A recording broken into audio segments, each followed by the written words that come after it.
لے گا. اب اس میں آپ نے نیوکلیئر ویپنز کا ذکر کیا.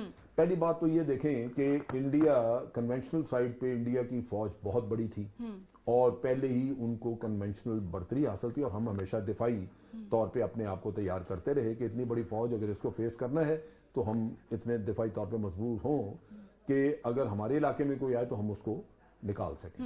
اب اس میں اگر ہندوستان یہ نیوکلیئر ایکسپیرینس نہ کرتا تو پاکستان نے نہیں کرنے تھے.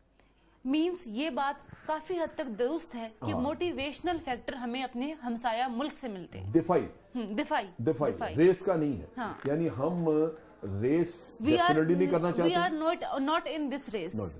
They are provoking always, all the time. لیکن یہ ضرور ہے کہ آپ آنکھیں بند نہیں کر سکتے. اگر ایک آدمی کے ہاتھ میں ایک بندوق ہے تو آپ کہتے ہیں کہ جی میں یا تو ڈھال ایک لے لوں یا کم از کم میرے بھی ہاتھ میں بندوق ہو. لیکن اگر ایک کے ہاتھ میں 10 بندوقیں چلے گی تو پھر آپ کے ہاتھ میں اگر ایک بھی نہ ہو یا 2 بھی نہ ہو تو پھر آپ لازماً اس کا نشانہ بنیں گے.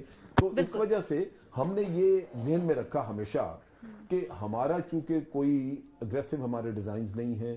ہم یہ نہیں چاہتے کہ ہم کسی کے ملک میں جا کے خطے پہ قبضہ کریں یا کسی کے اوپر دھوس جمائیں یا ہم کسی بھی چھوٹے ملک کو ڈومینیٹ کریں اور اس پہ اس کی فورن پالیسیز کو ہم ڈکٹیٹ کریں.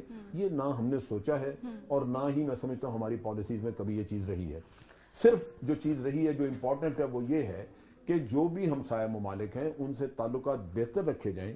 لیکن اگر کسی ہمسایہ ملک کے ساتھ ہمارے مسائل ہیں جھگڑے ہیں تو جب تک جھگڑے حل نہیں ہو جاتے جب تک تنازعات آپ طے نہیں کر لیتے تو ان کے ساتھ ایک ہسٹورک اینمیٹی موجود ہے جس کی وجہ سے آپ کو خطرہ ہے. چنانچہ آپ اپنے دفاع اور ہمیں یہ موٹیویشن ملتی ہے قرآن سے جس میں کہا گیا کہ اپنے ملٹری کی اپنی دفاع کی جمعیت کو مضبوط رکھو اور اپنے گھوڑے تیار رکھو. اور وہ صرف اسی وجہ سے ہے کہ اگر آپ گھوڑے تیار نہیں رکھیں گے تو پھر آپ کی کمزوری کے اوپر ہمیشہ باہر سے نظر رہے گی. وہ ایک اٹریکشن کو ہوگی. میرے زور بازو کو میرے دشمن کی طاقت نے مضبوط کیا. ٹھیک ہے بالکل ٹھیک ہو گیا.